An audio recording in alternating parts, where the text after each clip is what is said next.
역사상 가장 악명 높았던 질병은 무엇이었을까요?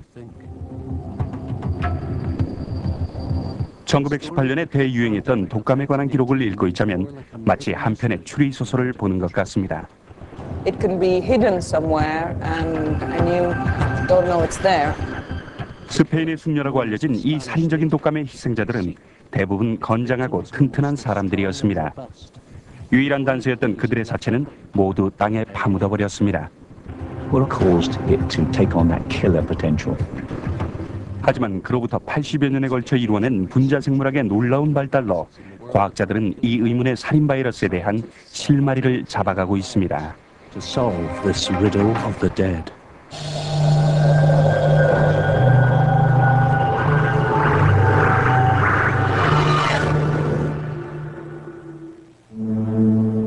on 1918년 9월 26일 로스커 보건이라는 젊은 미국 병사가 호흡곤란으로 숨을 거둡니다. 그로부터 한 세기 후 이 병사의 폐에서 떼어낸 작은 조직 조각은 유사일에 가장 많은 희생자를 낸 바이러스의 게놈 지도를 작성하는 데 결정적인 열쇠를 제공하게 되죠. Influenza in 1918 swept the world and within 18 months had killed 40 or 50 million people. And that is absolutely incredible.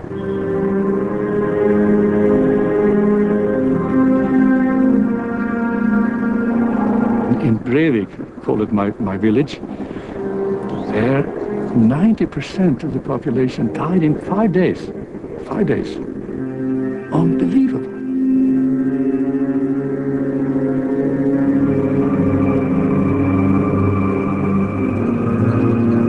If you look at the statistics for a single city like Philadelphia, there were 100 deaths from flu the second week of October, and there were 4,000 deaths from flu the following week.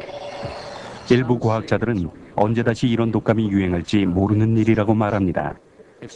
오늘날처럼 교통이 발달한 시대에 1918년과 같은 독감 변종 바이러스가 출몰한다면 1억 1천만에 달하는 인명피해가 있을 것이라고 예상합니다.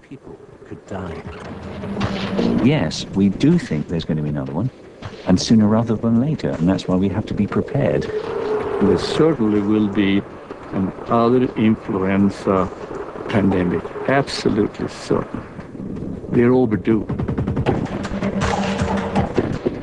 Now, today is another cup of tea. I mean, today people move around in large numbers, and I think that's what's the rather frightening thing about the emergence of the next pandemic, how quickly it could spread. 지금 전 세계의 과학자들은 1918년 희생자들과 함께 땅에 묻혀버린 바이러스를 찾는데 전력을 다하고 있습니다. 유전자 구조를 밝혀 백신을 만들 수만 있다면 참사를 예방할 수 있을 테니까 말이죠. They might be able to create a vaccine to prevent her from killing again. 런던 왕립병원의 바이러스 학자인 존 옥스포드는 지난 20년 동안 희생자의 폐 조직 속에 보존돼 있는 독감 바이러스 샘플을 찾아 기록 보관소와 묘지를 뒤지고 다니고 있습니다. 한편 대서양 건너에서는 은퇴한 병리학자 요한 헐킨이 50년이 넘는 세월 동안 북아메리카의 바이러스 샘플을 찾고 있습니다. 워싱턴 DC의 군병리학 연구소의 연구생물학자인 앤 리드는 살인 바이러스의 유전자 초상화를 짜맞추기 위해 노력 중입니다. So the goal is to figure out what was it about 1918 that made it that deadly. If we can identify one gene that caused it to take on that killer potential, then I think we can use that in the radar screen, as it were, as we look for new influenza viruses coming up. It's predictability we're after, forward warning. 단서를 찾아 오래된 영국 묘지를 뒤지던 중 그는 제1차 세계대전이 발발했던 때로 거슬러 올라가게 됩니다.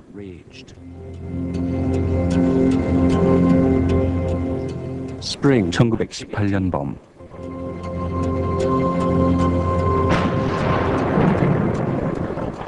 전쟁 중 참호 속에서 수많은 젊은이들이 죽어갔습니다.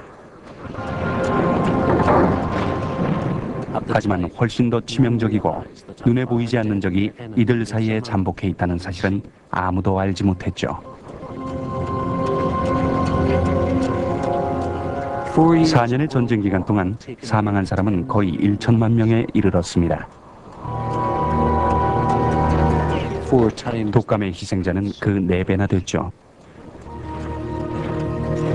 1918년 봄 첫 번째 감염자가 발생하고 그 후 12개월 동안 이 무시무시한 독감 바이러스는 전 세계를 휩습니다.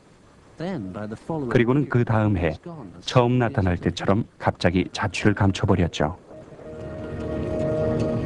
헐티는 희생자의 정확한 숫자는 파악이 불가능하다고 말했습니다. It spread all around the world. 20 million people died in India, but there was no report from China. You can imagine, no one reported from China, no report, as if there were no deaths in China. The likelihood is that another 20 million died in China. My figure of the total death is 80 million.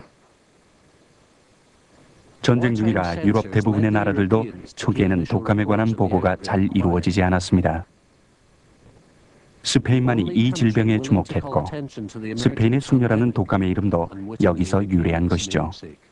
In Spain, there was no war going on. And when the outbreak of influenza started there was no reason at all why the newspapers should not talk about it. So the world, excluding Europe, looked and said, look, something's going on in Spain. And when it was quite clear that something was spreading, they all blamed it on the Spanish, as one does. And it became known as the Spanish influenza. 최근엔 이 독감의 치명성과 확산 속도에 대한 원인을 전쟁에서 찾는 전문가들도 있습니다. Lots of people crowded together, very bad hygienic conditions, poor nutrition, stress, meant that morbidity rates on the battlefield were much higher than in the general population. And then suddenly the armistice, a wonderful day. Those transport ships, they were packed out like sardines. Everyone wanted to go home. Back to the homeland, Africa, South Africa, India, Australia, New Zealand, United States. That again gave influenza its big chance, and it took it. Influenza visited the remotest corners, taking toll of the most robust, sparing neither soldier nor civilian, and flaunting its red flag in the face of science. Colonel Victor Vaughn, U.S. Army Medical Corps, 1918. 당시의 의학계는 바이러스라는 것이 있다는 사실조차 몰랐습니다. 박테리아의 존재만이 19세기 초에서야 겨우 밝혀진 형편이니 그보다 훨씬 작아 눈으로 볼 수조차 없는 바이러스의 조직과 기능에 대해선 알도리가 없었던 것이죠.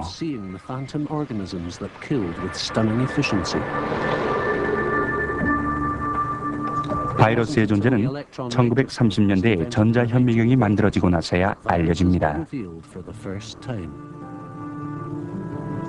1918년의 의사들은 보이지 않는 적 앞에서 속수무책이었습니다. 사람들은 독감을 예방하기 위해 마스크를 썼습니다. 하지만 미세한 독감 병원균을 막기엔 역부족이었죠.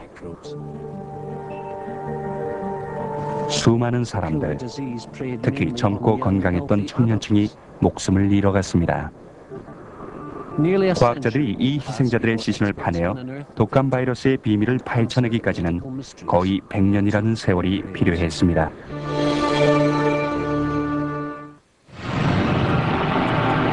(1918년) 독감 바이러스가 번져나가는 동안 의사들은 죽어가는 병자들을 무기력하게 지켜볼 수밖에 없었습니다. I saw hundreds of young, stalwart men coming into the wards of the hospital. Every bed was full. The faces wore a bluish cast. A cough brought up a blood-stained sputum. Colonel Victor Vaughn, U.S. Army Medical Corps, 1918.